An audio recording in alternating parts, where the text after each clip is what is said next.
اذان خلافت بلند ہو رہی ہے، اس کا تذکرہ میں بعد میں کروں گا۔ بہرحال وہ تو تفصیلی بات ہے، یہاں میں چند منٹوں میں صرف الجبرا کے اصولوں کی طرح چند باتیں بتا رہا ہوں۔ جو بھی آپ کا آج نظام ہے، 3 شرطیں پوری کر دیجئے وہ خلافت بن جائے گا، سیاسی اور دستوری اعتبار سے۔ نمبر 1، حاکمیت اللہ کی، اور اللہ کا شکر ہے یہ ہم کر چکے۔ اللہ جزائے خیر دے جنہوں نے محنت کی تھی، اللہ جزائے خیر دے جنہوں نے وہ تحریک اٹھائی تھی مطالبہ دستور اسلامی، اور پھر جنہوں نے مدد کی تھی، اللہ تعالیٰ انہیں جزائے خیر دے۔ بہرحال وہ اب ہمارے دستور کا حصہ ہے، حاکمیت اللہ کی۔ البتہ اگلا قدم ہم آج تک نہیں اٹھا سکے، اس حاکمیت کا ظہور کیسے ہوگا؟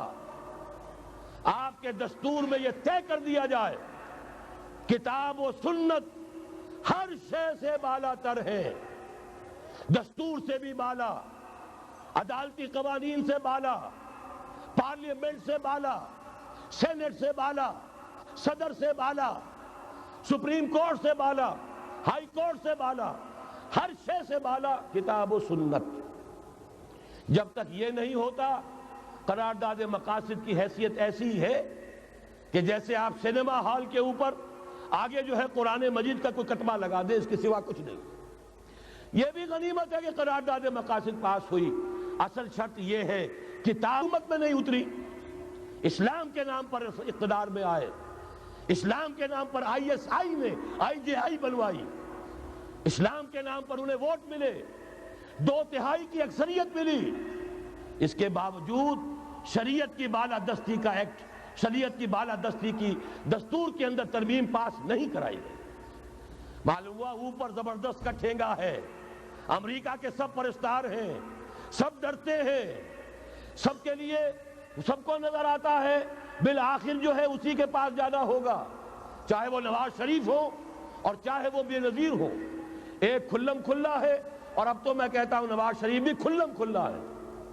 آج کے اس دور میں انہوں نے اسلام کا نام کبھی نہیں لیا، اس سے تو بالکل تائب، بس صرف فرق یہ رہ گیا ہے بے نظیر کھلم کھلا بھی مذاق اڑا لیتی ہے اسلامی سزاؤں کا، اسلامی قوانین کا، یہ اس پر ذرا خاموش ہے، اسلام کا نام نہیں لیا۔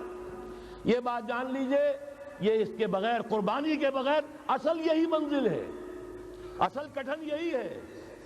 یہ کتاب و سنت کی بالادستی، اس کو قبول کرنا، اختیار کرنا، یہ بغیر عوامی تحریک کے، بغیر قربانیوں کے ممکن نہیں ہوگا۔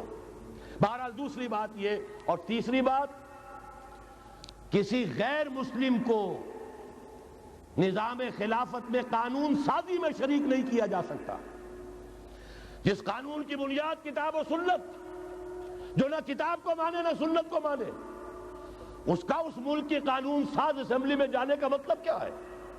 ان کی علیحدہ اسمبلیاں ہوں، ان کے جو حقوق ہیں مائنورٹیز کی حیثیت سے ان کی گارنٹی دی جائے، ان کی جان، مال، عزت، آبرو کا پورا تحفظ، ان کی پوری مذہبی آزادی، ان کی عبادت گاہوں کی پوری ضمانت، ان کی حفاظت کی، ان کا پرسنل لا ہو، سب کچھ ہوگا۔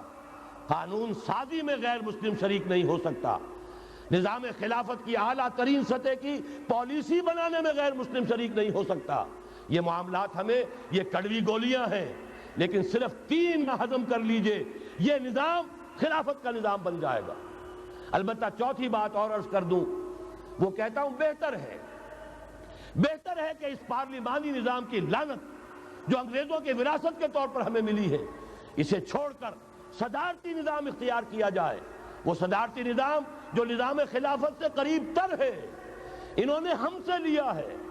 اقبال نے کہا ہے، ہر کجا بینی جہان رنگ و بو، زاں کے از خاکش برو یا دارزو، لگی ہوئی ہے۔ یہ خلافت کے نظام کا چربہ ہے۔ ایک شخص کو منتخب کرو، اب اسے اختیار دو، اس کے ہاتھ کھلے رکھو، اسے کام کرنے دو۔ ہاں، امپیچمنٹ کا نظام ہو، غلط ہو تو اسے سیدھا کرنے کا نظام ہو، اس کے لیے آپ امپیچمنٹ کا نظام، آج کی جو امریکہ کی حکومت ہے اس میں بھی ہے۔ اور کیسا ہے کہ ذرا سا اندیشہ ہوا تھا اور نکسن صاحب جو ہے بھاگ کھڑے ہوئے تھے۔